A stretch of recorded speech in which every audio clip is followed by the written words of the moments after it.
Bondadoso Padre, que tu morada está en las alturas de los cielos, en esta mañana te damos gracias. Te damos gracias por tu amor, por tu paciencia, por tu misericordia. Queremos poner, Señor, en tus manos al pastor, que va a exponer tu palabra, Señor. Úsalo como instrumento tuyo para que pueda llegar el mensaje a nuestros corazones. En Jesús te lo pedimos. Amén.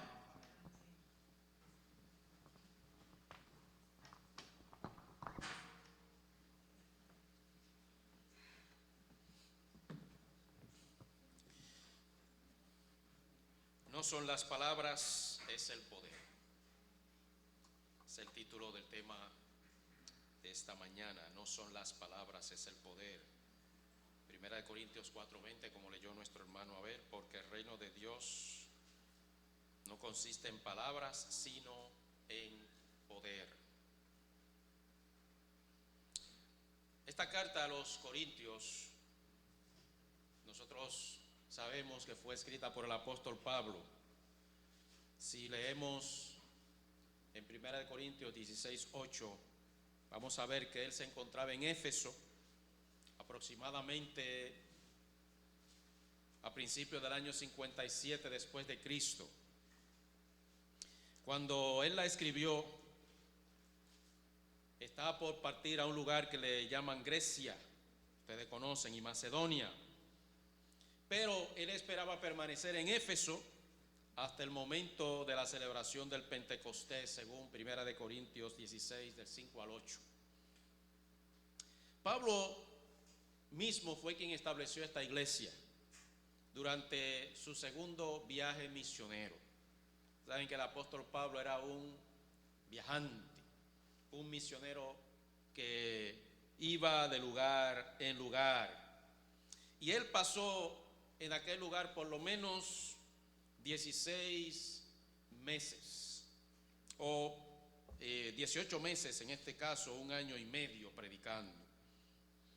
Y como fruto de este trabajo arduo, perseverante, estableció esta iglesia. Y esta iglesia era bien próspera. Ustedes pueden leer eso en Hechos capítulo 18, especialmente los versículos del 1 hasta el 11.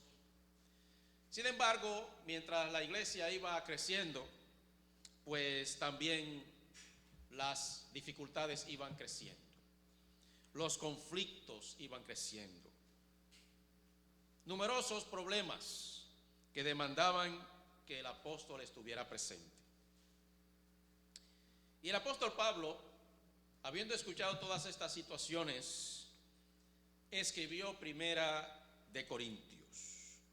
Y de todo lo que él les dijo está 1 Corintios 4:20. Porque el reino de Dios no consiste en palabras, sino en poder. ¿Por qué el apóstol Pablo le dice a los hermanos de Corinto, porque el reino de Dios no consiste en palabras, sino en poder? ¿Por qué es eso? Bueno, esta iglesia tenía varios problemas. Primer problema que esta iglesia tenía: la iglesia de Corinto estaba dividida. En Corinto se encontraba un gran predicador judío llamado Apolos. Cuando leemos Hechos capítulo 18 versículo 24, dice algo interesante. Vamos a leerlo. Hechos 18, 24. Allí dice: llegó entonces a Éfeso un judío llamado Apolos, natural de Alejandría, hombre de elocuencia, poderoso en las escrituras. Este hombre, Apolos, era tan gran predicador, tan buen predicador, que a causa de su elocuencia, muchos empezaron a ensalzarlo por encima del apóstol Pablo. Así que la iglesia empezó a tomar bandos. Y uno decía, yo soy de Pablo. Y otro decía, yo soy de Apolos. Y otro decía, y yo soy de Cefas, es decir, de Pedro. Y otro decía, yo soy de Cristo. Eso está en 1 Corintios capítulo 1, versículo 12. Podemos leerlo allí. 1 Corintios 1:12 dice, quiero decir que cada uno de vosotros dice, yo soy de Pablo, yo de Apolos, yo de Cefas, es decir, de Pedro, o yo de Cristo. La iglesia por lo menos estaba dividida en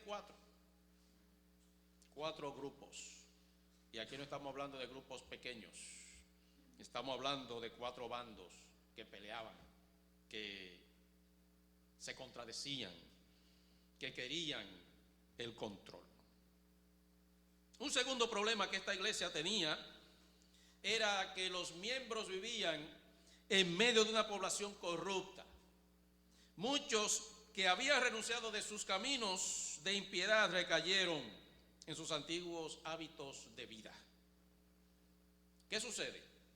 En Corinto, bueno, ustedes saben que estas ciudades eran ciudades paganas.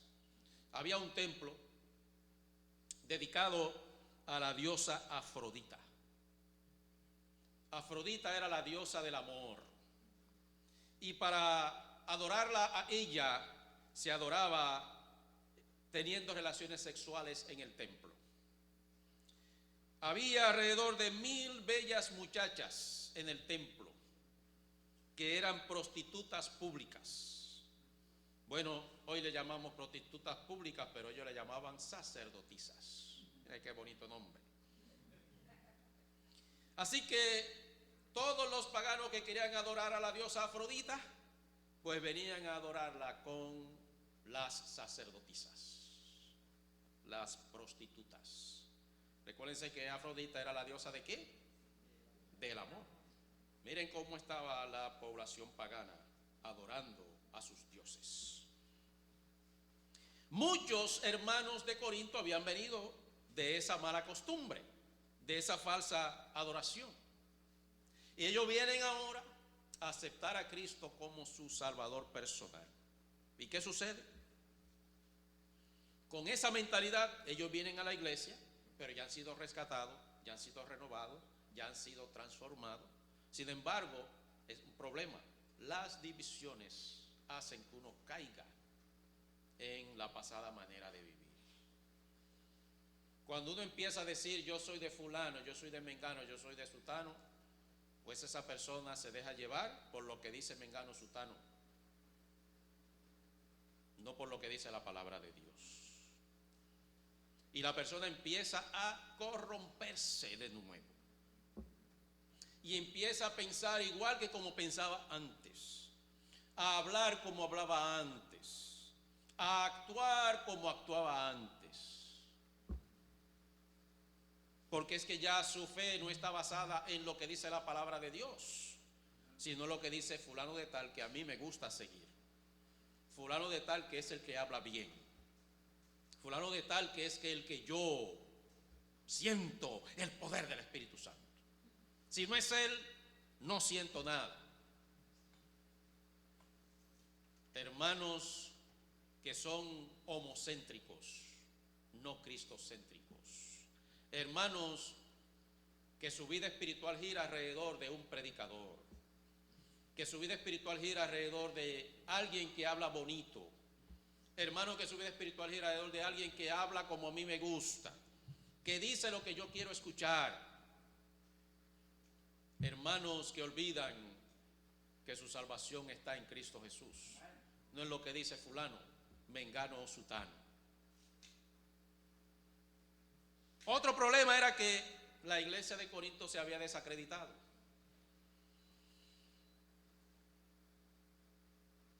Estos hermanos estaban tan mal unidos que cuando ellos tenían un problema entre sí, ¿saben qué hacían? en vez de llamar a la junta de la iglesia a resolver el problema, o en vez de llamar a algún anciano a resolver el problema, en vez de llamar al dirigente de la iglesia, al pastor a llamar para resolver el problema, iban a los tribunales públicos a resolver sus problemas. Se demandaban entre unos y otros. Eso está en 1 Corintios capítulo 6. Dice allí 1 Corintios 6, ¿se atreve alguno de vosotros cuando tiene algo contra otro llevar el asunto ante los injustos y no delante de los santos?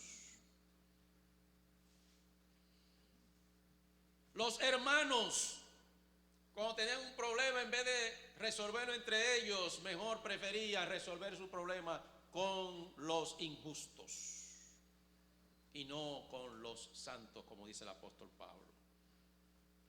Y dice el 2, ¿no sabéis que los santos han de juzgar al mundo? Y si el mundo ha de ser juzgado por vosotros, ¿sois indignos de juzgar asuntos tan pequeños? Porque hay hermanos que con su mentalidad, que se han olvidado de que siguen a Cristo, como están siguiendo a seres humanos, porque yo soy de Pablo, yo soy de Apolo, yo soy de Cefas, pues entonces dejan de pedirle a Cristo para que resuelva sus problemas. Ahora los hermanos quieren, no, yo lo resuelvo a mi antojo, a mi acomodo y como yo quiero. Otro problema era el de la cena del Señor. Estos hermanos, cuando iban a la cena del Señor, iban a hacer comilonas. Ellos no tenían en su mente de que la cena del Señor era como un conmemorativo de la muerte de Jesús, de su sepultura, de su resurrección, de su segunda venida, hasta que el Señor venga. La muerte del Señor no cesa hasta que venga. Estos hermanos habían convertido la cena del Señor a una ocasión de comilonas. Eso tú puedes leerlo en el capítulo 11, los versículos 17 hasta el 34. Los hermanos no entendían para qué era la cena del Señor. Para ellos la cena del Señor era para irse a llenar. Y entonces el apóstol Pablo dice, si usted no comió en su casa, aquí no venga.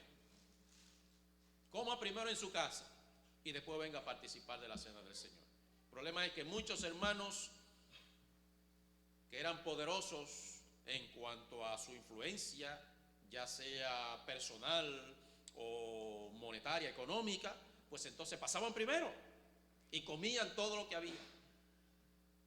Mientras los otros, los que menos tenían, menos influencia personal, a lo mejor posición en la iglesia, menos posición económica, pues pasaban de último y cuando llegaban pues ya no había nada. Se había acabado todo. Por eso ustedes notan que en nuestra iglesia cuando tenemos Santa Cena, pues venimos a una conmemoración, a un símbolo. No venimos, le llamamos Santa Cena en una conmemoración, pero es una piececita de pan, ¿cierto? Y la copa, una copita, que es una mini copa. Y nosotros sabemos que es simplemente un símbolo. Aunque sabemos que a lo mejor ese no era el plan original en participar en la Santa Cena. Podía tomarse un pedazo de pan, podía tomarse un vaso de jugo, de jugo de uva, no hay problema con eso. El problema es el abuso, los extremos. Y el problema está en que algunos pues empiecen a querer más y más y más. Como ya me dieron esa cantidad, pues quiero más. Entonces en vez de comer en su casa, vienen a la iglesia a comer. Y en la iglesia uno viene a una conmemoración. Bien, también tome en consideración el presupuesto de la iglesia. Todo eso. Pero recuérdense, estamos hablando de los problemas que la iglesia de Corinto tenía. Un quinto problema que esta iglesia tenía era que no entendían la función de los dones espirituales.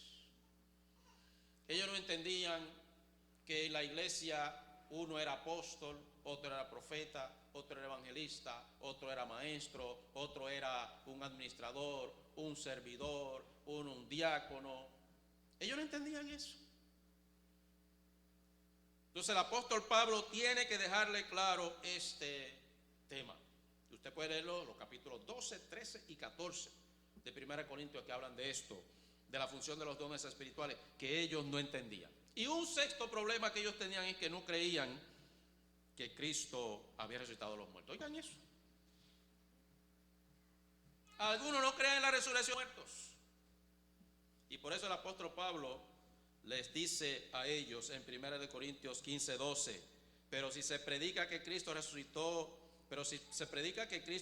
de los muertos, ¿cómo dicen algunos entre vosotros que no hay resurrección de muertos? Miren, mi hermano, si Cristo no resucitó, aquí estamos de más. Si Cristo no resucitó, no hacemos nada aquí. Y el mismo apóstol lo dice en el versículo 13. Él dice, porque si no hay resurrección de muertos, tampoco Cristo resucitó. Y si Cristo no resucitó, vana es entonces nuestra predicación, vana es también vuestra fe, y somos hallados falsos testigos, porque hemos testificado que Dios resucitó a Cristo, al cual no resucitó, si en verdad los muertos no resucitan. Y el 16 dice, si los muertos no resucitan, tampoco Cristo resucitó. Y el 17, es una tragedia el 17. Y si Cristo no resucitó, vuestra fe es vana. Aún estáis muertos en vuestros pecados. Mi hermano, si Cristo no resucitó, ¿qué hacemos aquí? El apóstol Pablo dijo, comamos y bebamos, que mañana moriremos. Como quien dice, vive tu vida como tú quieras. Que así vive mucha gente hoy en día. Mucha gente dice, yo nací, es una sola vida, es una oportunidad que tengo, de aprovechar mi oportunidad. Yo voy a hacerme rico como de lugar, yo voy a conseguir lo que yo quiera como de lugar y no importa lo que pase. Pero usted ve que hay tantos delincuentes, hay gente que matan por hacerse ricos, se corrompen por hacerse ricos, corrompen a otros por hacerse ricos. No les importa lo que vaya a suceder, porque para ellos no hay resurrección. A ellos no les importa, ellos no creen en eso. Pero bueno, ¿cómo estaba la iglesia de Corinto? Llena de dificultades. Era una congregación llena de palabras, pero pobre de poder. Y por eso el apóstol Pablo le dijo, el reino de Dios no consiste en palabras, sino en poder. Como iglesia nosotros debemos tomar en consideración que el reino de Dios en esta tierra no se establece por pretensiones, por palabras humanas. Si nosotros en este tiempo estamos viviendo como el tiempo de los Corintios o de los Corintios, si estamos llenos de palabras pero vacíos de poder, es necesario que escuchemos este clamor del apóstol Pablo. El reino de Dios no consiste en palabras, sino en poder. Hay una versión de la Biblia llamada la Nueva Biblia Española. Yo busqué este pasaje bíblico en esa Biblia, en esa versión, la Nueva Biblia Española. Y esa versión traduce ese versículo de la siguiente manera: porque Dios no reina cuando se habla, sino cuando se actúa. Hay hermanos que pasan la vida hablando, pero no hacen. Hermanos que siempre tienen buenas ideas, pero no hacen. Hermanos que siempre andan diciendo lo que hay que hacer, pero no hacen. Hermanos que siempre tienen una buena opinión, pero no hacen. Dios no reina cuando se habla, sino cuando se actúa. Hermanos que siempre están entusiasmados, vamos a hacer tal cosa, vamos a hacer aquello, vamos a hacer lo otro, y a la hora del donde no aparecen. Mateo capítulo 21, los versículos 28 al 31 nos hablan acerca de una parábola. Ustedes conocen esta parábola, la parábola de los dos hijos. Pero ¿qué os parece?, pregunta Jesús. Un hombre tenía dos hijos, y acercándose al primero le dijo: hijo, vete hoy a trabajar en mi viña. Respondiendo él dijo: no quiero. Pero después, ¿qué pasó? Arrepentido, fue. Y acercándose al otro le dijo lo mismo. Y respondiendo él dijo, sí señor, claro, yo voy. Vamos, vamos, eso es, ese es el plan. Ese es el plan. Muy bien, yo quería que me mandara. Pero ¿qué pasó? No fue. No fue. Hay gente que son así, muy entusiasmados cuando hay un plan en la iglesia. Este es el plan. Un plan. ¿Cuál de los dos hizo la voluntad de su padre? Pregunta Jesús. Y ellos dijeron, pues el primero. El primero. ¿Y cuál fue el primero? El que dijo, yo no voy. No, yo no voy. Pero después se quedó pensando, ¿estaré yo haciendo bien diciendo que no voy? Y se arrepintió y dijo, voy para allá. Y se fue. Y fue. El primero. Y por eso Jesús dice, de cierto os digo que los publicanos y las rameras van delante de vosotros al reino de Dios. Porque vino a vosotros Juan en camino de justicia y no le creísteis. En cambio los publicanos y las rameras le creyeron. Pero vosotros, aunque visteis esto, no os arrepentisteis después para creerle.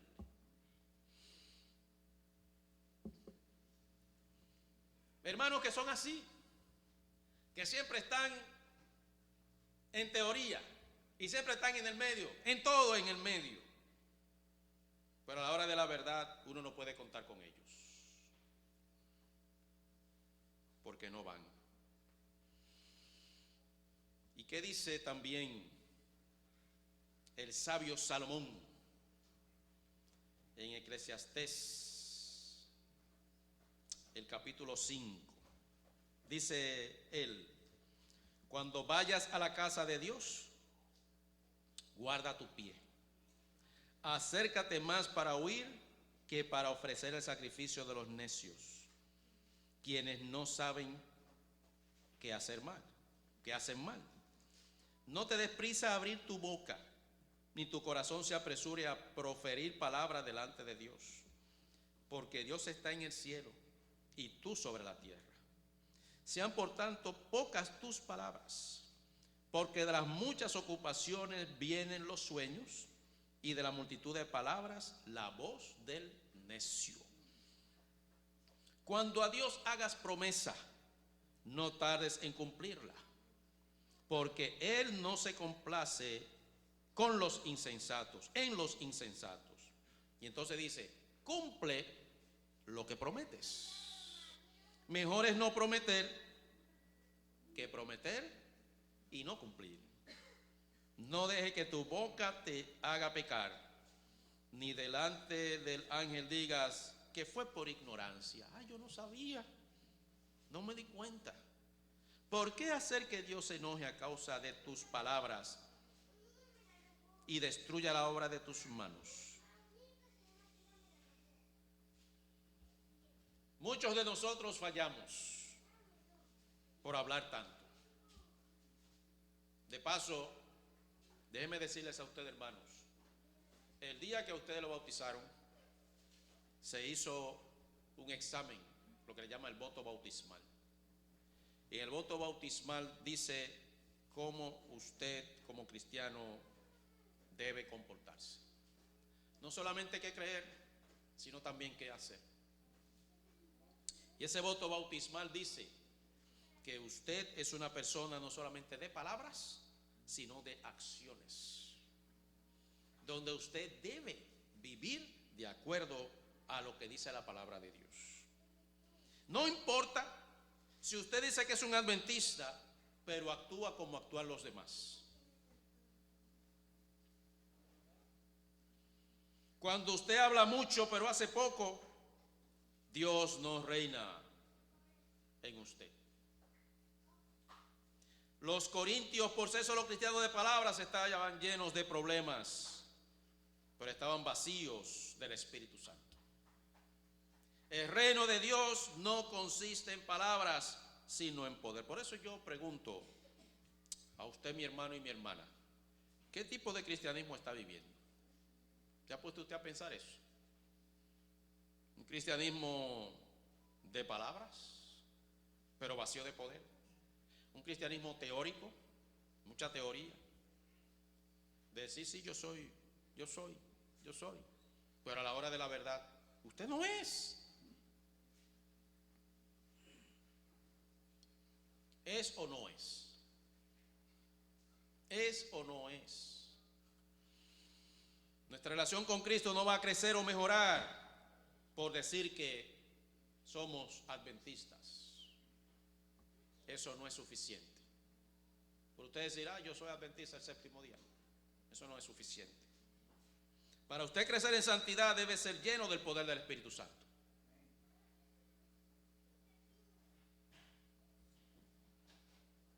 Hay algunos que utilizan el nombre de iglesia como una firma que les va a dar seguridad de salvación. Como decían muchos en el pueblo de Israel,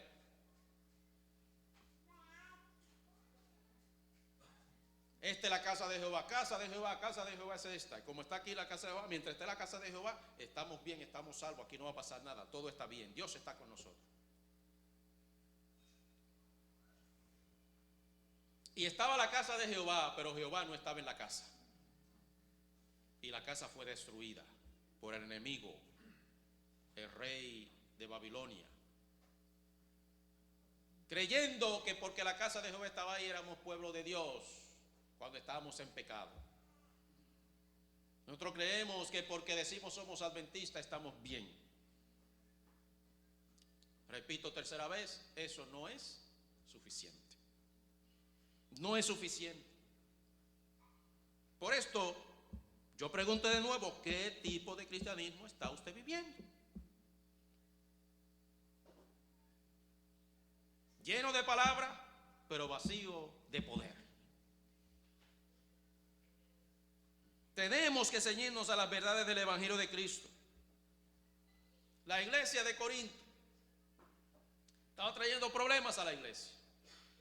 Los hermanos divididos, los hermanos malentendiendo el Evangelio. Hermanos, permitamos que el poder del Espíritu Santo sostenga a esta iglesia. La iglesia de Corinto estaba vacía de poder. ¿Y por qué? Porque no actuaba conforme a lo que creía. No actuaba conforme a lo que creía. Sus actuaciones contradecían sus enseñanzas. ¿Cómo es que yo digo? Nosotros no fumamos, pero yo fumo.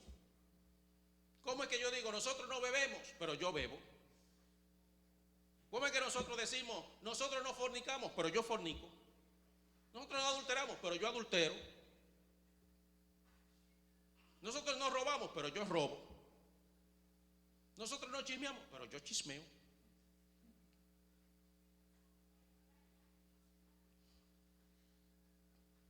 El reino de Dios no consiste en palabras, sino en poder.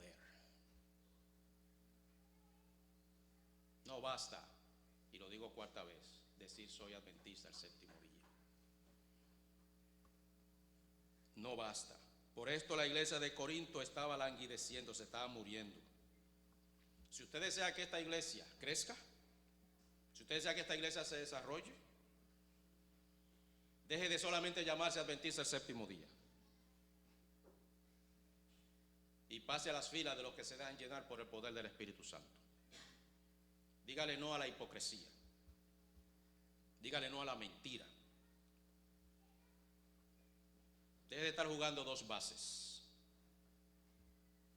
Porque el que juega dos bases, en algún lugar lo van a atrapar.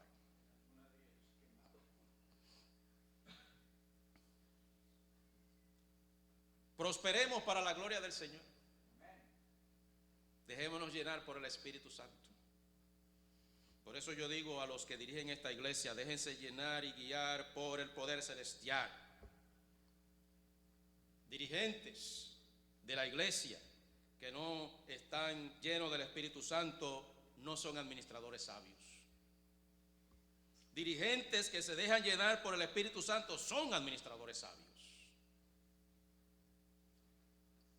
Y eso es lo que queremos y necesitamos.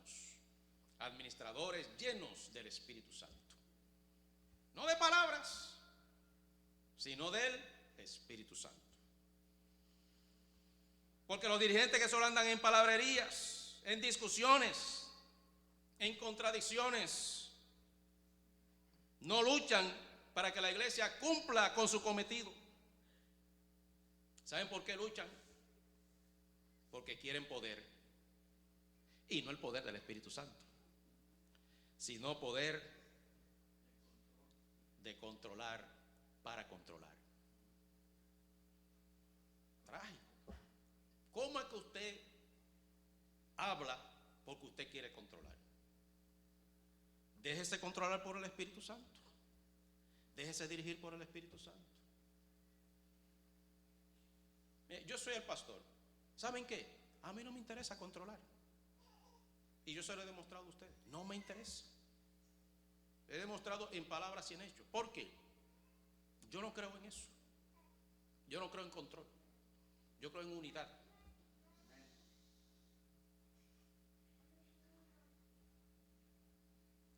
Por eso le digo, si ustedes ven que a mí no me interesa, ¿por qué a usted le interesa? Y algunos dirán, no, a mí tampoco me interesa. Tampoco me interesa. Pues demuéstrelo en hechos, no en decir que no le interesa. Demuéstrelo con hechos. Y los hechos son que estemos dispuestos a andar en unidad. No en mi opinión personal. No en mi opinión personal. Y estoy hablando de la palabra personal.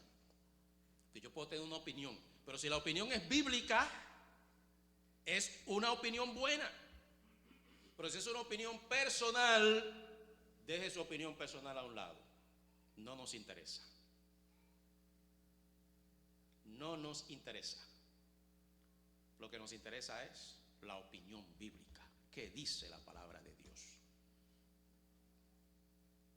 Cuídese de sus opiniones personales. Las opiniones personales no traen nada bueno en las iglesias.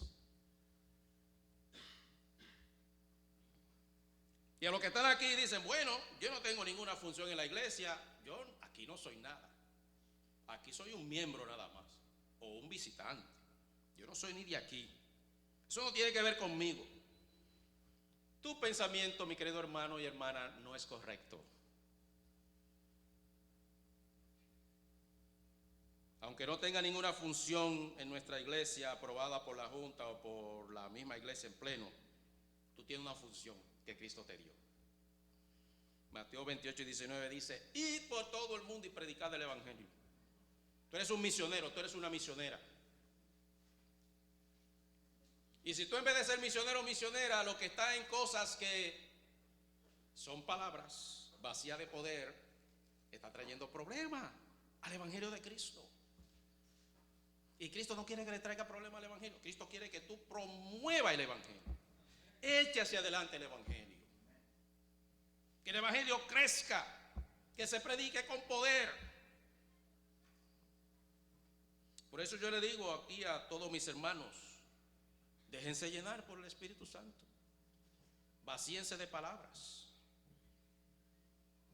A los jóvenes de esta iglesia yo les digo, no pierdan su tiempo en asuntos pasajeros. No pierdan su tiempo en asuntos pasajeros. Déjense llenar por el poder del Espíritu Santo. A veces nosotros perdemos el tiempo en asuntos pasajeros.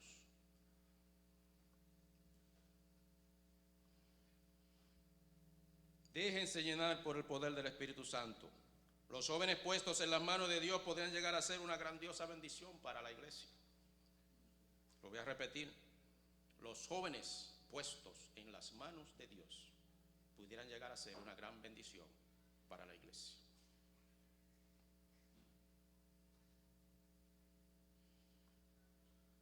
¿Quisiera tú ser una gran bendición para esta iglesia? Ponte en la mano de Dios. Ponte en sus manos. Deja de estar con tu propia opinión, con tus propios deseos, con tus propios planes, con tu desinterés, con tu a mí no me importa. Eso algún día te va a atrapar. Algún día te va a atrapar. Algún día te va a atrapar.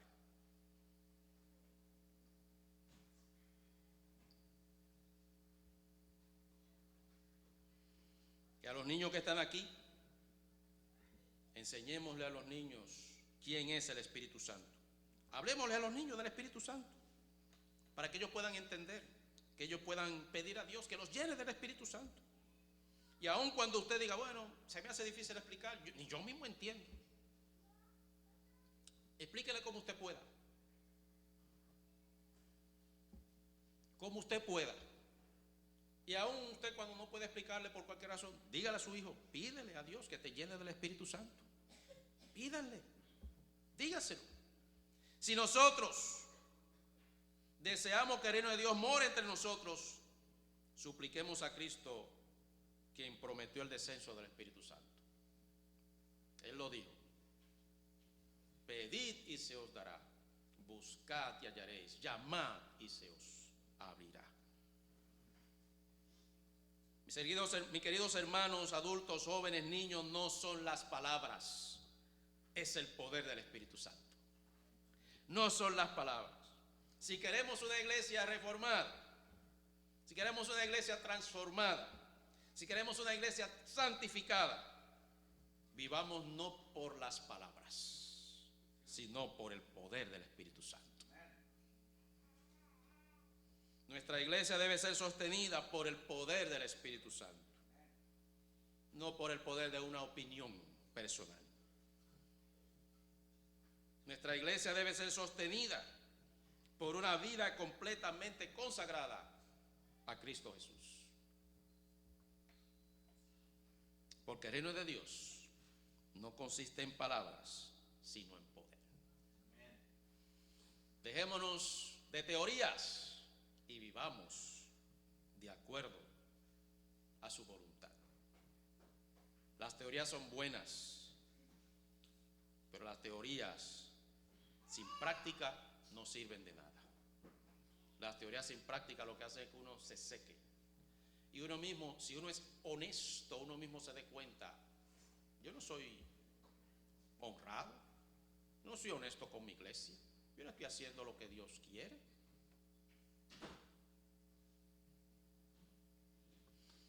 Porque el reino de Dios no consiste en palabras, sino en poder. ¿Te quieres dejar llenar por el poder del Espíritu Santo? ¿O vas a seguir teorizando?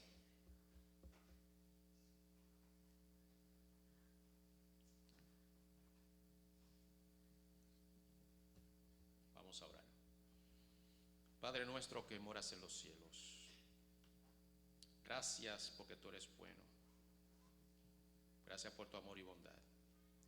Gracias porque tú quieres salvarnos, porque nos está diciendo como a los corintios que pasemos de las teorías, vayamos más allá de las teorías, que practiquemos tu voluntad. Permítenos, Padre, glorificarte, alabarte, exaltarte. Te pongamos en primer lugar, te glorifiquemos y hagamos tu voluntad. Gracias por todo tu bien y tu amor. Llénanos de ti, en el nombre de Jesús. Amén.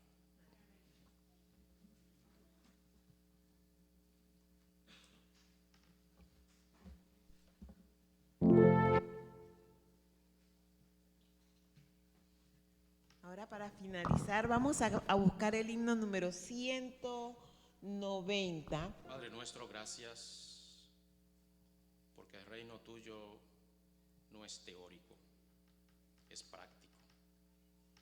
Gracias a Dios porque sabemos que en tu teoría hay poder, pero solamente es poder cuando estamos dispuestos a aceptarla como ella la dice, y la aceptamos bajo la influencia del poder de tu Espíritu Santo. Tu palabra nos habilita a hacer tu voluntad, como dice Juan 5:39, ya son las que dan testimonio de Jesús. Por lo tanto, Padre, permítenos creer en ella, practicarla vivirla, que ella nos transforme, que nos llene. Gracias por tu misericordia, por tu amor. Ampáranos y protégenos y que guardemos su sábado conforme a tu voluntad. En el nombre de Jesús.